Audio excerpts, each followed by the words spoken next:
того, чтобы помочь. Это и специальное квотирование, и которое я вот должна отметить, изучая вопросы гендерного развития в наших странах, оказывается очень эффективное. Раньше почему-то считалось, что вот только северные страны, страны Северной Европы, страны Скандинавии могли вот обеспечить. Но мы видим, на примере своего родного Кыргызстана, я могу сказать, что введение специального квотирования, введение вот в Таджикистане квотирования, оно играет большую роль. Вот, был задан вопрос о том, какие страны достигли, наверное, наибольших успехов гендерного равенства. Я должна отметить, наверное, среди лидеров, конечно же, Казахстан, Кыргызстан, Таджикистан.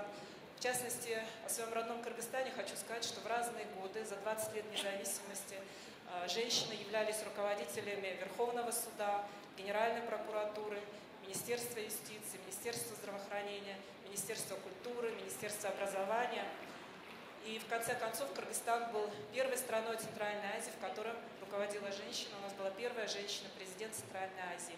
Так что я думаю, что система квотирования, система поддержки женщин, их продвижения по социальной, по государственной лестнице, она нужна.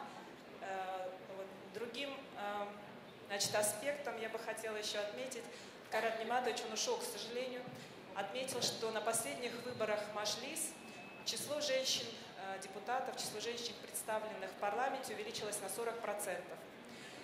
И это очень отрадно. Единственное, он забыл упомянуть одну вещь, что это произошло вскоре после принятия стратегии Республика Казахстан, утвержденной ее президентом, о гендерном развитии, о гендерном равенстве. И один вот такой курьез, я, допустим, связываю одно с другим. В прошлом году состоялся первый съезд женщин Казахстана, на котором как раз-таки женщины Казахстана поставили вопрос о больших правах, о своем большем представительстве в органах государственной власти, особенно в той ее части, которая принимает решения. И вот президент на этом первом съезде утвердил стратегию гендерного развития. И на следующих же выборах в Маджлис мы увидели, что число женщин-депутатов выросло на 40%. Так вот, я хочу призвать к тому, чтобы мы, вдохновившись этим примером, вернулись каждая в свою страну, в свою республику, потребовали от наших руководителей, от наших президентов тоже более активного продвижения, защиты наших интересов в деле гендерного равенства. И, может быть, на следующих выборах число женщин-депутатов и число тех, кто будет достойно представлять нас на самом верху, увеличится. Огромное спасибо всем вам и организаторам форума. Спасибо, Бирмет, за хорошее предложение. Следующий спикер – госпожа Аурелия Бушес. Она карьерный дипломат. Она работала в Министерстве иностранных дел Франции, посольстве Франции в России. В этом году назначена главой представительства Европейского Союза в Республике Казахстан. Госпожа Бушес, нам бы хотелось услышать, что делается в Европе по гендерному равенству, по развитию гендерного аспекта.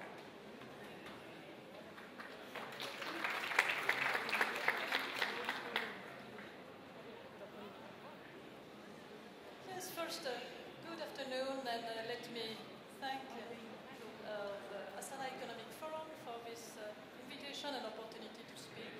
Let me praise also the initiative of convening this first meeting of the new Congress. I wish him full success for the meetings to come. Let me just share with you a few considerations as to, first, the EU in general.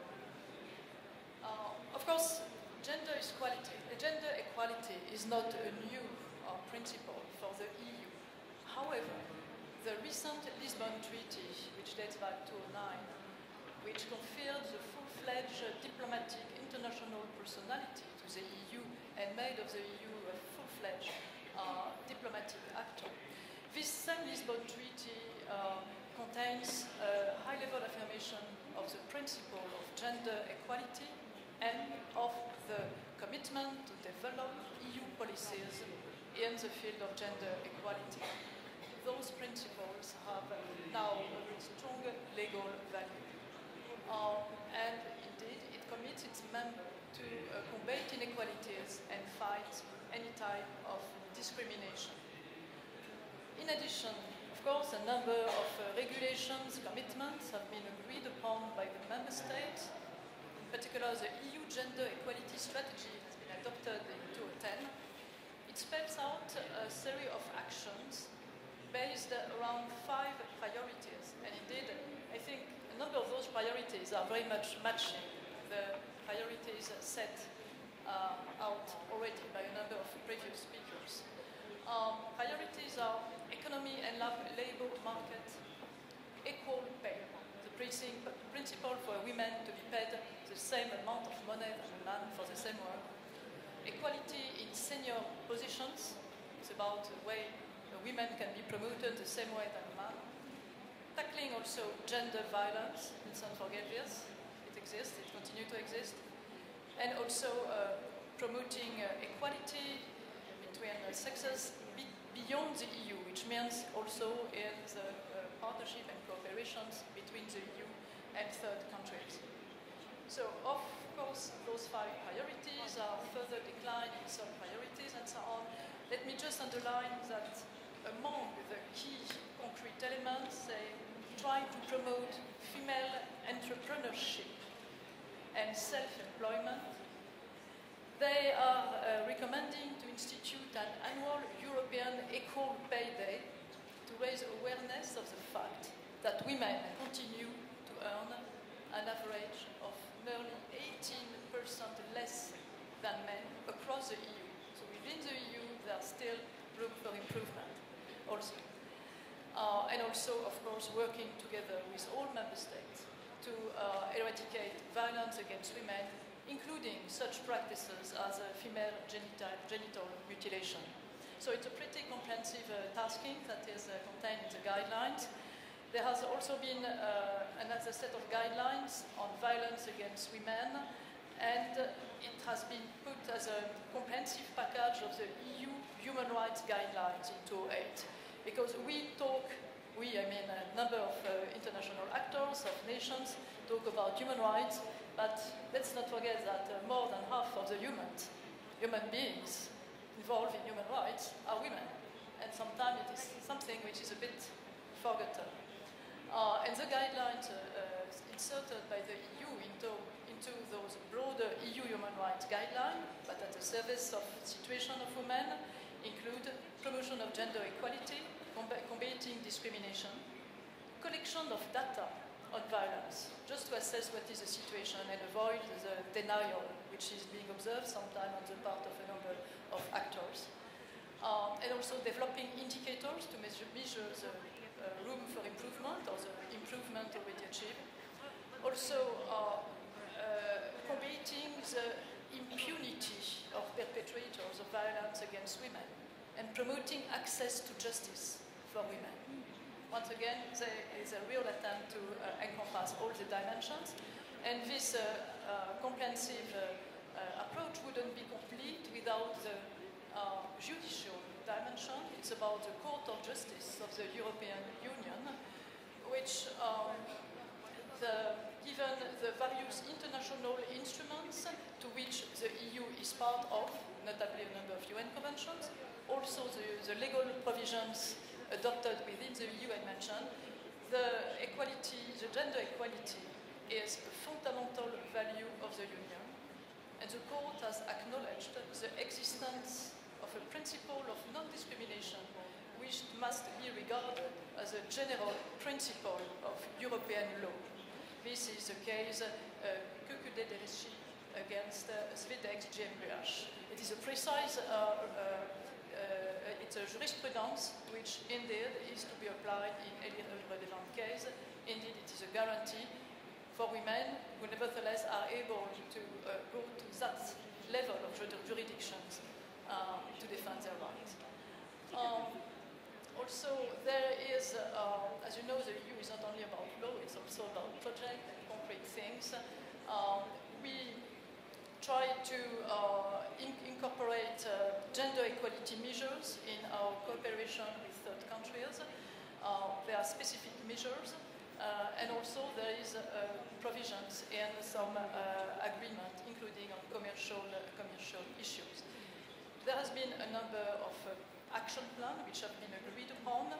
there has been in particular an action plan in 2010 which set the EU commitments in the framework of the United Nations Millennium Development Goals. Because let's not forget that this is a very fundamental dimension of, for the achievement of those Millennium Development Goals, that women are able to be respected and also to develop economic activities, notably.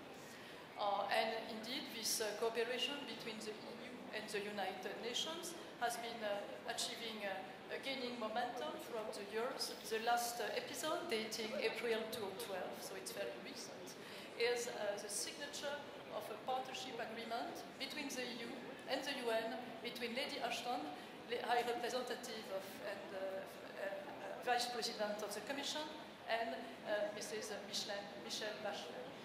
And so, among the focus, among the elements in the focus of this agreement, there is the striving for women's representation at decision-making level in the field of economics, politics, and justice worldwide, as well as better access for women to work and social opportunities.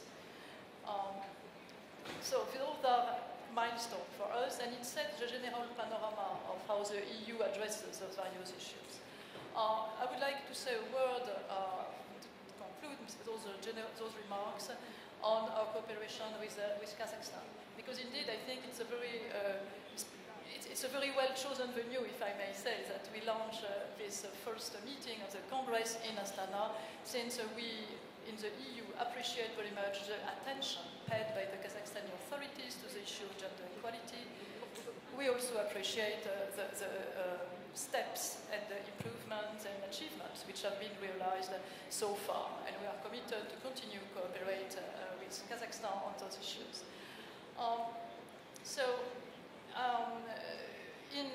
We, of course, incorporate all the general legal provision I've mentioned in the various partnerships we develop with Kazakhstan. Let me just mention that Kazakhstan is a main partner of the EU in Central Asia, that there is a partnership and cooperation agreement which exists, which has been existing for years, and now we are negotiating a new enhanced partnership cooperation agreement which will represent a further step, an important step in the alignment on the part of Kazakhstan on EU regulations on a number of issues, from trade to rule of law issues, from environmental issues to, well, including gender equality issues. So, in this general framework, we develop concrete projects and we mobilize financial support for those projects. For instance, in the period 2004-2011, we have, through different projects, addressed in a concrete manner issues such as women's rights education, women and children's health, issues linked to domestic violence,